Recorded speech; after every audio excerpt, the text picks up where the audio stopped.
Hey everybody, it's Chainsaw Gears 12 here, and here we are, guys. I am answering your questions that you just posted on my Q&A number 9. This is answering your questions number 9. So, if you know how I do this, I always start with the questions that were posted first and then move all the way up to the last one. So, if you want your questions to be answered earlier in the video, then make sure you get your questions sent in on the day of the video. So, let's start this off with Pat R69. He's got two questions for us. First one is, have you got any concerts planned to attend this year? Currently not right now. I could have went and saw Killswitch Engage, but I decided against it. I don't know why. I decided not to go. But I'm thinking about I think there's in Opeth is coming. I think at some point, and there was another band. I can't remember off the top of my head, but I'm not really a concert goer that much unless it's in a specific place that's in my town, because it's a small venue, but they get big bands. Megadeth was there a few years ago. I didn't go, sadly. But currently right now, no, but probably later in the year, because during the summer is when they get all the bigger bands and stuff like that, so maybe in the summertime, but currently right now, no. Sadly. Your second question is, a favorite album or song by Judas Priest? My favorite song by them is Painkiller. It's probably kind of cliche because everybody knows that song, but I love that track. It's just a really powerful thrash song. I really love it. On to GC12038. Your first question is, what do you think of the Canadian thrash metal band Annihilator and the band Godsmack? I like Annihilator. They got some good stuff. Really enjoy that band. I think I should get into their stuff more, but maybe do some reviews. Godsmack. I've known about Godsmack for a long time. I remember hearing God, what's that song? It was like a song that was all over. I Stand Alone, and then there was another song by them that I really enjoyed. But yeah, I listened. I heard Godsmack way back in the day, like when I first started getting into metal, or the first time I was into metal when I was like 7, 8, or 9. So it was a long, long time ago in the 2000s when they were starting out, I think. But yeah, I've heard of them. They're a good band. They do have some good material. Peter Doinov. Peter, what's up? So, is Dave Mustaine a better songwriter than James and Lars? Ooh, that's a question.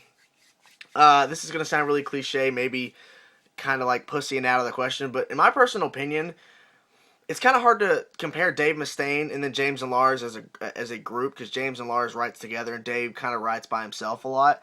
I think that they're both good in their own ways. I think that Dave Mustaine, he knows how to write great thrash and great solos and stuff, and James and Lars knows how to write, how to put songs together, and James can create the riffs, and then Lars can put the song together and all that stuff. So I can't really definitively say right now who's the better songwriter, because I'm just now into the Megadeth discography. But that's my answer, is that they both have their weaknesses and their strengths. But it's kind of hard to compare Dave Mustaine, a single person, to James and Lars as a group. But like I said, they have their strengths and their weaknesses, and they do have some great material between the both of them.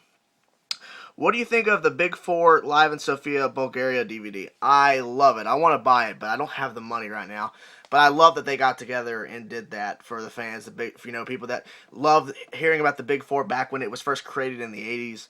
So that's really awesome. But I don't have it. I wish I did. Did you enjoy the H.P. Lovecraft's The Complete Fiction? I haven't completed it yet, but so far it is. It's crazy. It's weird. I recommend the book. So I'm gonna go. If you are interested, H.P. Lovecraft is this guy who, the Call of Cthulhu, as he pronounces it. From Metallica, the Call of Cthulhu, and how Metallica's written some stuff about Cthulhu and stuff like this. H.P. Lovecraft was the person who wrote about all this stuff and where they got their inspiration. So I recommend you go check out H.P. Lovecraft. He has got some crazy stuff. Will Great 4. What are the best concerts you have been to? Metallica, of course, 2009 on their World Magnetic Tour. I was at my very first concert I ever was at, like an actual metal concert, was the Human Abstract, 36 Crazy Fist, All That Remains, and Trivium in one show. So I saw All That Remains and Trivium in one show. This was back when this is before Trivium released Shogun. That's how long ago it was. Shogun was released in 2008, and they played their single Down from the Sky. I think Down from the Sky. I think that's what it's called. But yeah, that was an amazing show. And then I saw Whitechapel last year. I saw All That Remains again after the All That Remains and Trivium co-headlining show. And I've seen Between the Buried and Me twice, which was amazing. So okay, Counterbeat 74. What's up, man? You're. By the way, Counterbeat, you're one of my new favorite reviewers so far. I really enjoy your work. Anyways, if for some reason you can only listen to 5 albums for the rest of your life, what would they be? Oh, good question. Good question. Of course, Master of Puppets, Metallica. And since I just reviewed it and listened to it, Rust in Peace by Megadeth, I have to have that record now. So that's 2. Between the Buried and Me, the Parallax 2, Future Sequence. I would have said Colors by them, but their latest release was mind-blowing. I'd have to go with Woods of Ypres 5, Gray Skies and Electric Light. I love that. That album is just godly. And, God, what's the 5th record? What could the 5th record be? Man. I'd have to say Protest the Heroes, Scoliosis. I think that's how you pronounce it. It's their latest release. Scoliosis. So I'm pretty sure that's how I pronounce it. I'm probably wrong. But those are the 5 albums I would have to take. JT, what's your opinion on Slayer versus Dave Lombardo issue? I've talked about this before in live streams, but my personal opinion is that I think it's messed up that Dave Lombardo came to the band with an idea of, trying to save money, because 90% of the money was not going to the band. Only 10% of what they were earning from these tours and stuff was going to the band and splitting among 4 people. Okay? I don't know 4 people because Jeff's not there. I guess they're splitting money with Gary Holt, Exodus guitar player, filling in. But Dave Lombardo just felt this was unfair, and so he went to them, and then it wasn't Slayer that told Dave Lombardo he's not playing on the Australia tour that they're on right now. It was Slayer's lawyers that told freaking Dave Lombardo, you're not playing with us in the Australia tours. So my personal opinion is, Kerry King, he's the main guy who thought that, he's the guy that's made this whole crap just explode, because he's the one who said, yeah, lawyers, go tell Dave no. Kerry needs to just stop being an asshole. I'm sorry. I love Slayer. They're awesome, but Kerry King is an asshole. We all know that. Number 2, I recently read an article about the possibility of the Brutal Big 5 tour. Suffocation, Deicide, I think I pronounced it, I might be wrong. Hope not. Morbid Angel, Cannibal Corpse, and Obituary. What do you think about that? Do it. That sounds awesome. Yeah.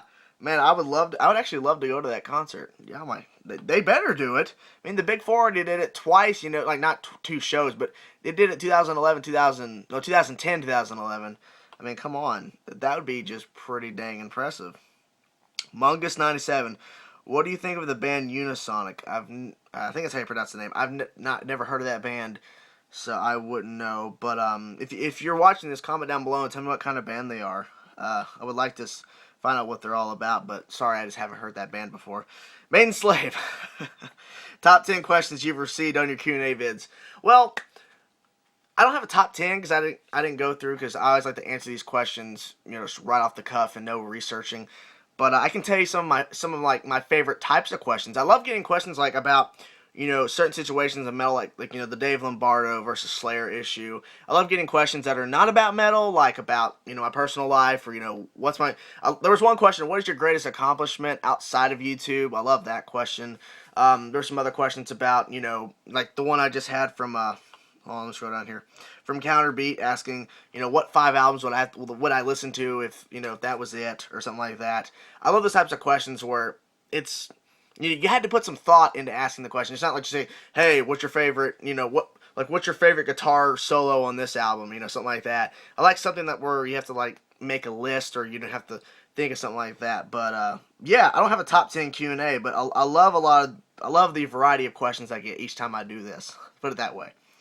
Metal Fan 230, the last question, I'm assuming. Yeah. Have you heard that Iron Maiden are releasing Made in England on DVD? I've heard about it. I might be curious to watch it. I'm not sure.